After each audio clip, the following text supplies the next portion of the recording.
So I'm going to show you a really easy tom tuning method that actually requires no pitches, no extensive legwork.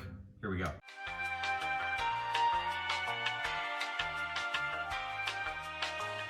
Step one, you're going to take your Rezo head, put that on first. And I do recommend using a Revolution drum key because it's got the ability to finger tighten all the different tension rods here. Next, you're going to just take your Revolution drum key, or you can take whatever key if you have a different key or something like that, but this is really good because you can just finger tighten in a star pattern. And you really want to make sure you get all the closest to the same tension on all the tension rods. Once you get this finger tighten, take a towel or something like that, you're just going to do, you're going to seat the head. Okay, so you're going to press down in the center. And then go back, finger tighten. And for the bottom head, I'm not even worried about the pitch. Just literally do 1/8 of a turn in a star pattern twice. So this is the first time. I'm just literally doing a baby turn and just making sure I do as close to the same as possible on each tension rod.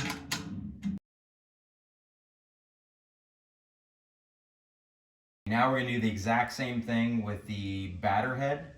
So we're going to put this on, finger tighten the tension rods on the rim, on the top rim, finger tighten with the Revolution drum key, seat the head, and this time we're only going to do 1/8 of an inch turn.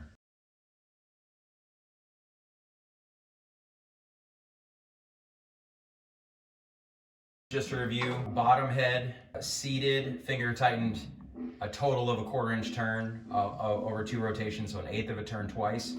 The top head is the exact same thing, except just 1/8 of a turn once. Now, I have not done any adjustments or tuning or anything like that. I'm not tuning to a note or anything like that. This is just new heads with the method that I just did, no dampening.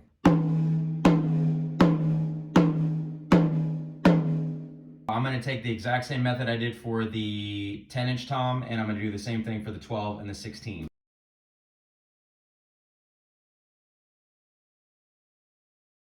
Now that we have the starting point, everything is consistent across the 3 drums, but doesn't sound quite the way we want it. I'm going to do some fine tuning with a keyboard app, and I've just selected pitches I want the bottom heads to be. You can tap the edge of the shell to try to hear the pitch, or you can just experiment. I tend to tune a little differently every time. I'm choosing the pitch D for this, so I really want that to be as close to D as possible. So that's a little flat, but somewhere around the vicinity of that. So I take the butt of the stick and play directly to as close to the rim as possible. And then I'm just trying to match the pitches all the way around. And what I do to get the pitch is I just hit the logo. It's not quite D, it's a little higher. It's more like a D sharp or E flat, but that's close enough. Next pitch I had selected was B. I'm gonna go to this drum, do the exact same thing. Okay, so that's way too low.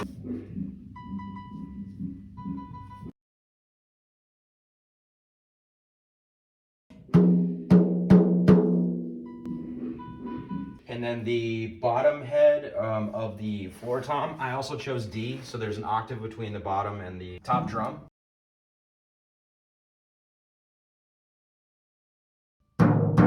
So that sounds the closest to D, so I'm going to try to match this one.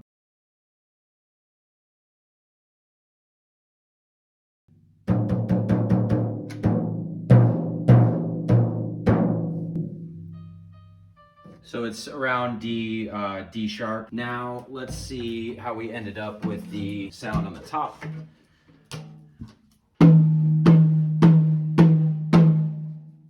so I'm going to take this top head down just a hair. It sounds just a little choked off.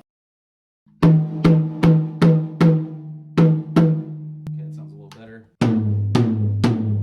Sounds a little slappy, so it's got a little bit of a growl to it, so I'm going to bring the top head up just a little bit.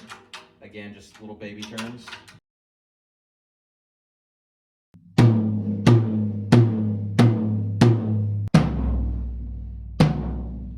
Obviously it's gonna need a little dampening, but I'm gonna bring it up just 1/8 of a turn.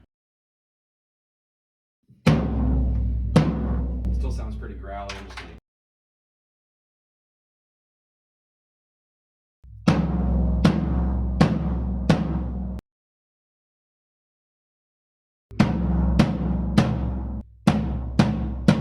dampen just a little bit with my thumb there. I'm actually gonna bring this head up just a little bit more.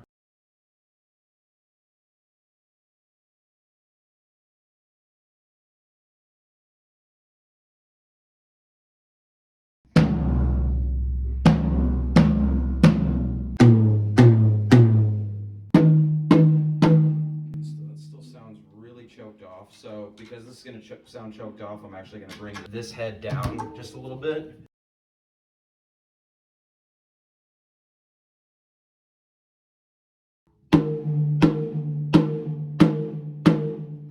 Sounds way better. And just slightly, I'm just going to bring the top head down just a little bit.